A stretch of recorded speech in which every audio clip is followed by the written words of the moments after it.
There is in the advertising industry the idea of a great unwritten contract. This unspoken agreement between content creator and viewer is the basis upon which radio and television commercials are founded.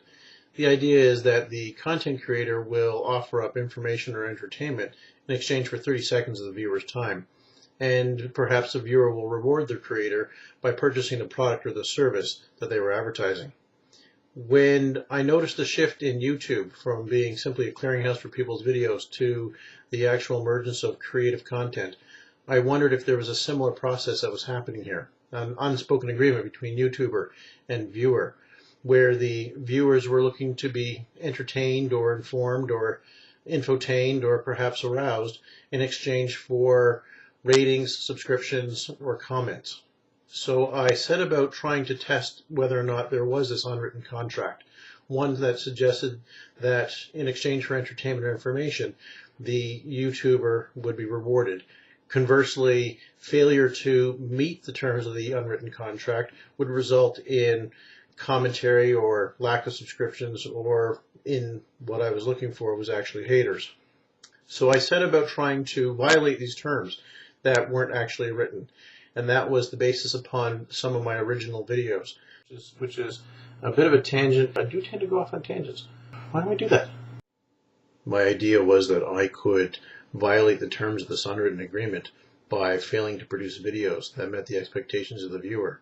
The most obvious ways was by creating videos that did not reflect the title or imagery that did not represent the small caption image that was used to promote the video, or to create content that was unfocused, confusing, tangential, or just downright long and annoying.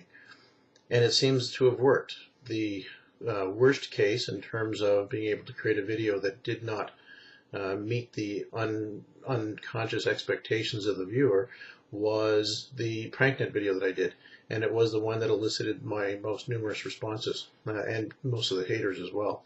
So there does seem to be some sort of unwritten contract or agreement between YouTuber and viewer, in which the viewer has an expectation to be entertained or informed or infotained or aroused, and failing to do that results in negative commentary, poor ratings, or unsubscriptions from viewers.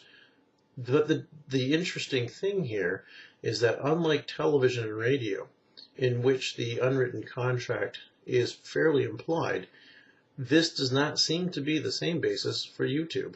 YouTube is not a product in which you can have expectations of what it is the creators are going to be providing for you. The medium allows anybody to share up any content they so wish, and there does not necessarily have to be any kind of reciprocity in terms of providing entertainment value in exchange for ratings or subscriptions. People create and people share on YouTube, and the viewer should simply just take it or leave it. And the idea that there is some sort of failure to meet an unspoken agreement, I think, is a carryover from 50 years of television commercials, and one that I don't think holds true in this new medium. So this is an idea which I'm going to continue to pursue a little bit more, but one which I found very interesting over the last couple of months as I was creating my content. As a side note, I suspect that there's probably some people who believe that I really am that confused and unable to focus my thoughts. So I intentionally created the last couple of videos much shorter with fewer tangential thinking or pauses as a I hope ample demonstration that I like to believe, not anywhere near as confused and unfocused as I appeared in my first couple of videos. But there will always be people who are doubters, and as I said in my last video, you should always doubt everything that you see, even the things that I tend to show you as well.